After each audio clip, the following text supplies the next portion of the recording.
Hello everyone, I am doctor Surabhi Gupta, your paediatrician. स्वागत है आप सभी का चैनल पे, आई केयर माई चाइल्ड पे। आपका ही चैनल है ये।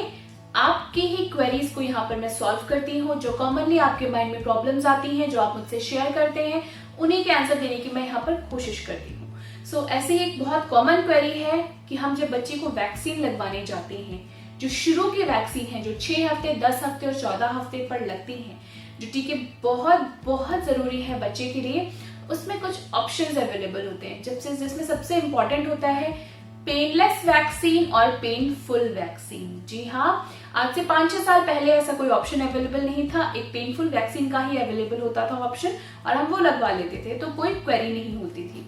इसके बाद आई पेनलेस वैक्सीन, जिसमें बहुत अप्स एंड डाउन्स आए। पेनलेस वैक्सीन शुरू में सक्सेसफुल रही, फिर बीच में थोड़ी फेल हुई, फिर सक्सेसफुल हुई।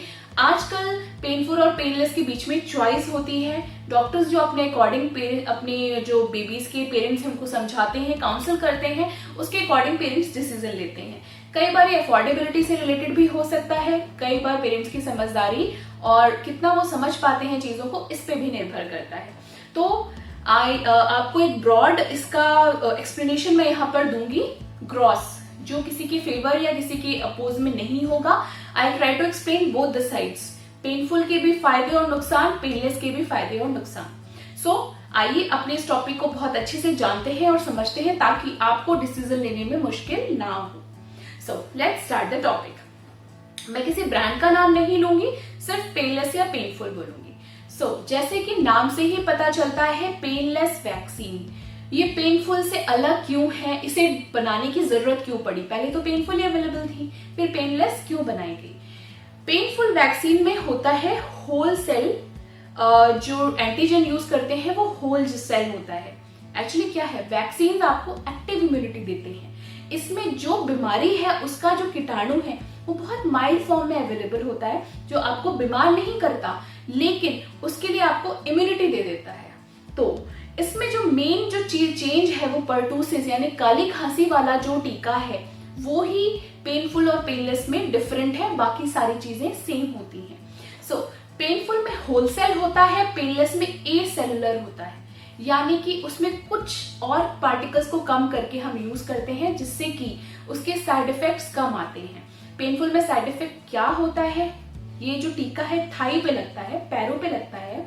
जहां ये लगता है 90%, कुछ बच्चों में शायद कोई प्रॉब्लम नहीं भी हो सकती, बट 90 to 95% केसेस में तेज बुखार आता है, 102, 103 तक भी पहुंच सकता है।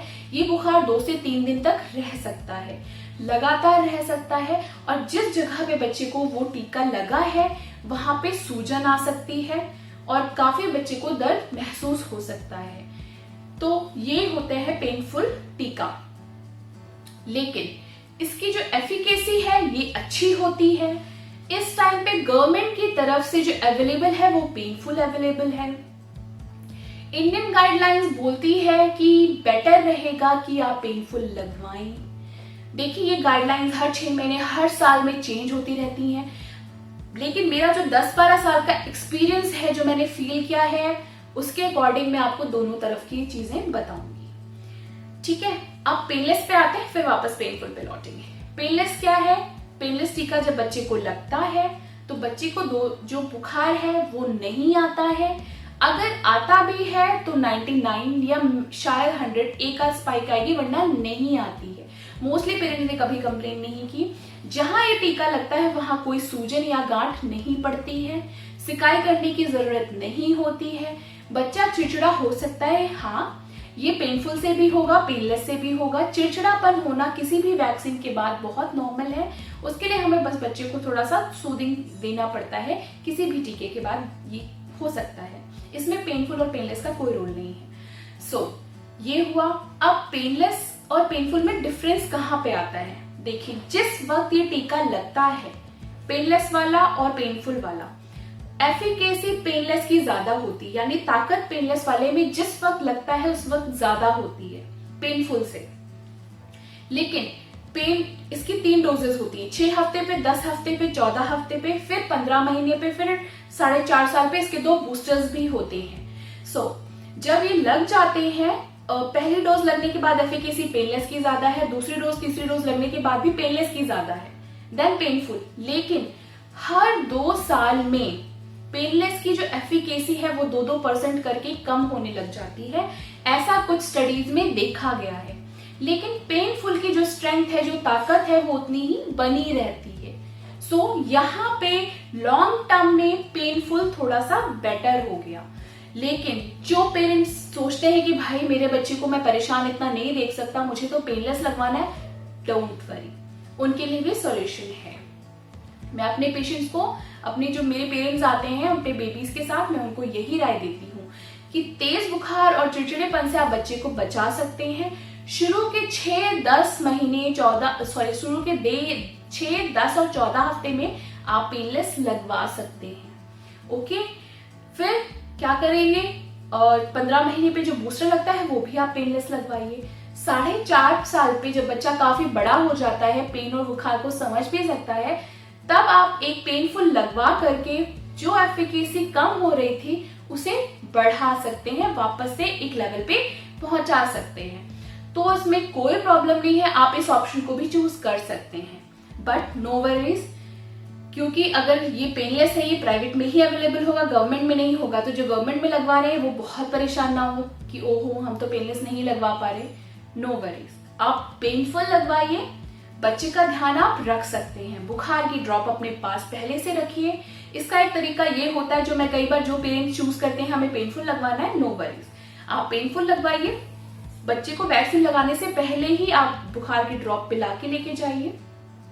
वैक्सीन लगने के बाद हर 5 घंटे पे बुखार की ड्रॉप को रिपीट करते रहिए। पहले 24 घंटे पे जहां पेनफुल टीका लगा है, डॉक्टर से पूछ लीजिए, कई बार एक साथ 2 टीके भी लगते हैं, निमोनिया का और पेनफुल वाला डीपीटी, जिसको हेक्सावेलेंट पेंटावेलेंट वैक्सीन जो होता है वो लगता है। तो उस जगह पे पूछ लीजिए कौन सी जगह पे लगाया है। वहां पे पहले 24 घंटे आप बर्फ से सिकाई करिए।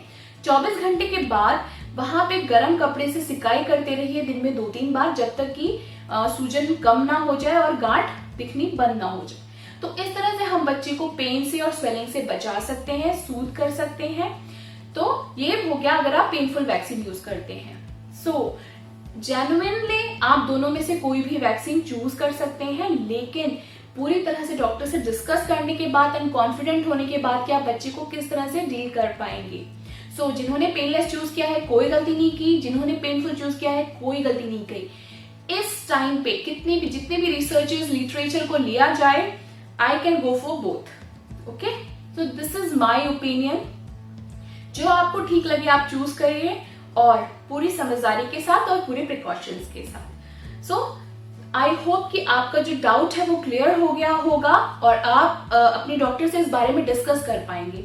कई बार होता है हम डॉक्टर से चॉइस ही नहीं पूछ पाते कि क्या क्या अवेलेबल है, तो वो आप अपने डॉक्टर से चाहें तो डिस्कस कर सकते हैं, पूछ सकते हैं कि डॉक्टर साहब इस तरह के अवेलेबल है, मुझे किसके लिए जाना चाहिए। जो आपके खुद के पीडियाट्रिशियन है वो आपको जो सजेस्ट करें, आपको कॉन्फिडेंट लगता है, आप वो चूज करिए।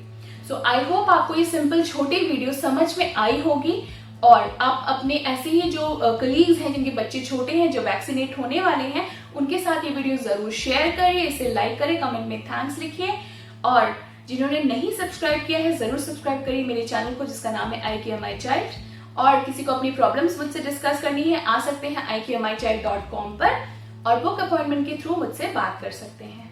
आज के लिए इतना ही, thank you very much. Subscribe करें मेरे I care my child channel और बेल आइकन को दबाएं, जानने के लिए अपने बच्चे की हेल्थ के बारे में सबसे पहले।